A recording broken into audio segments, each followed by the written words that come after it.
Guys, welcome back to my channel Nikhita ಅಡುಗೆ ಮನೆ. ನಾನು ಇವತ್ತು ನಿಮ್ಗೊಂದು ಸಿಂಪಲ್ ಆಗಿರೋ ರೆಸಿಪಿ ತೋರಿಸ್ಕೊಡ್ತೀನಿ. ಅದೇ ಆನಿಯನ್ ಪೆಪ್ಪರ್ ಪೋರ್ಕ್ ಫ್ರೈ. ಇದನ್ನು ಹೇಗೆ ಮಾಡೋದು, ಹೆಂಗೆ ಮಾಡೋದು ಅಂತ ಎಲ್ಲ ವೀಡಿಯೋವರೆಗೂ ಕೊನೆವರೆಗೂ ನೋಡಿದ್ರೆ ನಿಮಗೆ ಗೊತ್ತಾಗುತ್ತೆ. ತುಂಬ ಚೆನ್ನಾಗೂ ಇರುತ್ತೆ ಟೇಸ್ಟ್. ಇದು ಒಂದ್ಸತಿ ಟ್ರೈ ಮಾಡಿಬಿಟ್ಟು ಹೇಗಿದೆ ಅಂತ ನನಗೆ ಹೇಳಬೇಕು ನೀವು. ಇವಾಗ ಇದಕ್ಕೆ ಬೇಕಾಗಿರೋ ಇಂಗ್ರೀಡಿಯೆಂಟ್ಸ್ ತೋರಿಸ್ತೀನಿ. ಇಲ್ಲಿ ನಾನು 1/2 kg ಪೋರ್ಕ್ ತಗೊಂಡಿದ್ದೀನಿ. 1/2 kg ಪೋರ್ಕ್ಗೆ 2 ಈರುಳ್ಳಿ ನೋಡಿ ಸ್ಲೈಸ್ ಥರ ಮಾಡಿ ಇಟ್ಕೊಂಡಿದ್ದೀನಿ. ಆಮೇಲೆ 3 ಟೊಮೆಟೊ, ಖಾರಕ್ಕೆ ಗುಂಟೂರು ಮೆಣಸಿನ್ಕಾಯಿ 1-2, ಬ್ಯಾಡಿಗೆ ಮೆಣಸಿನ್ಕಾಯಿ 4-5 ತಗೊಂಡಿದ್ದೀನಿ. ಆಮೇಲೆ ರುಚಿಗೆ ತಕ್ಕಷ್ಟು ಉಪ್ಪು, ಚಿಟಿಕೆ ಅರಿಶಿನ, ಆಮೇಲೆ ಧನಿಯಾ ಪುಡಿ ಸ್ವಲ್ಪ, ಮೆಣಸು, ಕೊತ್ತಂಬರಿ ಸೊಪ್ಪು. ಇವಾಗ ಫಸ್ಟ್ ಏನು ಮಾಡಬೇಕು ಅಂತ ತೋರಿಸ್ತೀನಿ ನಾನು. ಇವಾಗ ಪೋರ್ಕ್ ಒಂದು ವಿಸಿಲ್ ಬೇಯಿಸ್ಕೊಂಡ್ಬಿಡ್ಬೇಕು. ಅದಕ್ಕೆ ನಾನು ಸ್ವಲ್ಪ 1/2 kg ಪೋರ್ಕ್ ಕುಕ್ಕರಿಗೆ ಹಾಕ್ಕೊತೀನಿ. ಇವಾಗ 1/4 ಸ್ಪೂನ್ ಅರಿಶಿನ ಹಾಕ್ಕೊತೀನಿ. 1 ಸ್ಪೂನ್ ಕಲ್ಲುಪ್ಪು ಹಾಕ್ಕೊತೀನಿ. ಇವಾಗ ನಾನು 3 ಟೊಮೆಟೊ ಎತ್ಕೊಂಡಿದ್ನಲ್ಲ ಅದನ್ನು ರುಬ್ಕೊಂಡು ಇದ್ರಕ್ಕೆ ಹಾಕ್ಕೊಂಡ್ಬಿಡ್ತೀನಿ. ಸ್ವಲ್ಪ ನೀರು ಹಾಕ್ಕೊತೀನಿ ಅಷ್ಟೇ. ನಾನು ಜಾಸ್ತಿ ಏನು ನೀರು ಹಾಕೋದು ಬೇಡ, ಸ್ವಲ್ಪ ಸಾಕು. ಯಾಕಂದರೆ ನಾವು ಮಾಡ್ತಿರೋದು ಫ್ರೈ ಅಲ್ವಾ, ಅದಕ್ಕೆ ಒಂದು ಮಿಕ್ಸ್ ಕೊಟ್ಬಿಟ್ಟು ಒಂದು ವಿಸಿಲ್ ಇಟ್ಕೊಂಡ್ಬಿಡೋಣ. ವಿಸಿಲ್ ಬರೋಷ್ಟರಲ್ಲಿ ಅದೇ ನಾವು ಪೆಪ್ಪರ್ ಫ್ರೈ ಮಾಡ್ತೀವಲ್ಲ ಅದನ್ನು ಫ್ರೈ ಮಾಡ್ಕೊಂಡು ಅದನ್ನು ಮಿಕ್ಸಿಗೆ ಹಾಕ್ಕೊಂಡ್ಬಿಡೋಣ. ಫಸ್ಟ್ ಇದನ್ನು ಒಂದು ವಿಸಿಲ್ಗೆ ಇಟ್ಬಿಡ್ತೀನಿ. ಇವಾಗ ಅದು ಫ್ರೈಗೆ ನಾನು ಒಂದು ತವ ಇಟ್ಟಿದ್ದೀನಿ. 1 ಸ್ಪೂನ್ ಧನಿಯಾ ಪುಡಿ ಹಾಕ್ಕೋತೀನಿ. ಧನಿಯಾ ಪುಡಿ ಈ ಥರ ಹಾಕಿದ್ರೆ ಧನಿಯಾ ಪುಡಿ ಈ ಥರ ಫ್ರೈ ಮಾಡ್ಕೊಂಡ್ಬಿಟ್ರೆ ನೋಡೋದಕ್ಕೆ ಕಲರ್ ಎಲ್ಲ ತುಂಬ ಚೆನ್ನಾಗಿರುತ್ತೆ.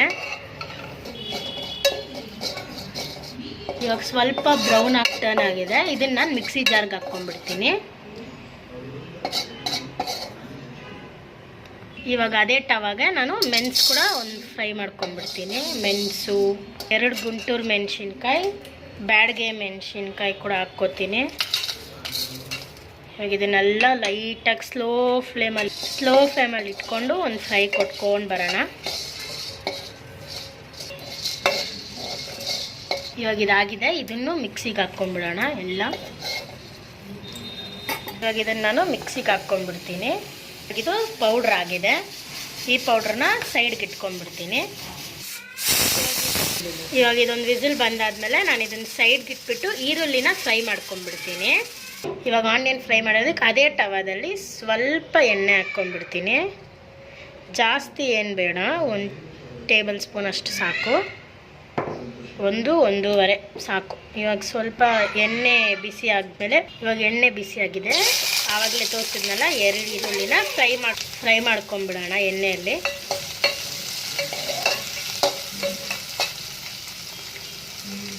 ಲೈಟಾಗಿ ಗೋಲ್ಡ್ ಕಲರ್ ಟರ್ನ್ ಆಗೋವರೆಗೂ ಫ್ರೈ ಮಾಡ್ಕೊಳ್ಳೋಣ. ಇನ್ನು ಸಾಕು. ಇದು ಲೈಟ್ ಬ್ರೌನ್ ಆಗಿದೆ. ಇಷ್ಟು ಫ್ರೈ ಆದರೆ ಸಾಕು. ಇದನ್ನು ಸೈಡ್ಗೆ ಇಟ್ಬಿಡೋಣ. ಇವಾಗ ಇದನ್ನು ನಾನು ಓಪನ್ ಮಾಡ್ತೀನಿ. ನೋಡಿ, ಹಾಫ್ ಬಾಯ್ಲ್ ಥರ ಎಷ್ಟು ಚೆನ್ನಾಗಿ ಬೆಂದಿದೆ. ಇವಾಗ ಇದನ್ನು ಅದೇ ಟವಾಗೆ ನಾನು ಟ್ರಾನ್ಸ್ಫರ್ ಮಾಡ್ಕೊಂಡ್ಬಿಡ್ತೀನಿ. ಇವಾಗ ನಾನು ಇದನ್ನು ಟವಾದಲ್ಲಿ ಹಾಕ್ಕೊಂಡಿದ್ದೀನಿ. ನಾವು ಆವಾಗಲೇ ಮಿಕ್ಸಿಗೆ ಹಾಕ್ಕೊಂಡಿದ್ವಲ್ಲ ಧನಿಯಾ ಪುಡಿ, ಮೆಣಸು ಅವೆಲ್ಲ, ಇದನ್ನು ಇವಾಗ ಈ ಕನ್ಸಿಸ್ಟೆನ್ಸಲ್ಲಿ ನೋಡ್ಕೊಂಡು ಹಾಕ್ಕೊಂಡ್ಬಿಡ್ತೀನಿ. ನಿಮ್ಗೆ ಎಷ್ಟು ಬೇಕೋ ಅಷ್ಟು ನೋಡಿಕೊಂಡು ತಿಕ್ಕಾಗಿ ಬರೋ ಥರ ನೋಡ್ಕೊಂಡು ಹಾಕ್ಕೊಳ್ಳಿ. ಇದೊಂದು ಸತಿ ಟೇಸ್ಟ್ ಮಾಡಿ ನೋಡಿ, ಆನಿಯನ್ ಪೆಪ್ಪರ್ ಪೋರ್ಕ್ ಫ್ರೈ ಎಷ್ಟು ಚೆನ್ನಾಗಿರುತ್ತೆ ಅಂತ. ಮಾಡಿಬಿಟ್ಟು ಕಮೆಂಟ್ಸಲ್ಲಿ ಹೇಳಬೇಕು ಹೇಗೆ ಬಂದಿದೆ ಅಂತ. ಹಾಗೆ ನಮ್ಮ ಚಾನಲ್ನ ಸಬ್ಸ್ಕ್ರೈಬ್ ಮಾಡೋದು, ಪಕ್ಕದಲ್ಲಿರೋ ಬೆಲ್ ಐಕಾನ್ನ ಕ್ಲಿಕ್ ಮಾಡೋದು ಮರಿಬೇಡಿ. ಆವಾಗಲೇ ನಾವು ಫ್ರೈ ಮಾಡ್ಕೊಂಡಿದ್ವಲ್ಲ ಆ ಈರುಳ್ಳಿನ ಹಾಕ್ಕೊಂಡ್ಬಿಡ್ತೀನಿ. ಇಷ್ಟೇ ಗೈಸ್, ವೆರಿ ಸಿಂಪಲ್ ಆಗಿರೋ 5 ಮಿನಿಟ್ಸಲ್ಲಿ ಮಾಡೋ ಆನಿಯನ್ ಪೆಪ್ಪರ್ ಪೋರ್ಕ್ ಫ್ರೈ. ಇವಾಗ ಸ್ವಲ್ಪ ಕೊತ್ತಂಬರಿ ಸೊಪ್ಪು ಹಾಕ್ಕೊಂಡ್ಬಿಡ್ತೀನಿ. ಒಂದು ಮಿಕ್ಸ್ ಕೊಟ್ಬಿಟ್ರೆ ರೆಡಿ ಆಗಿತ್ತು. ನೋಡಿ ಎಷ್ಟು ಚೆನ್ನಾಗಿದೆ ಅಂತ. Thank you guys.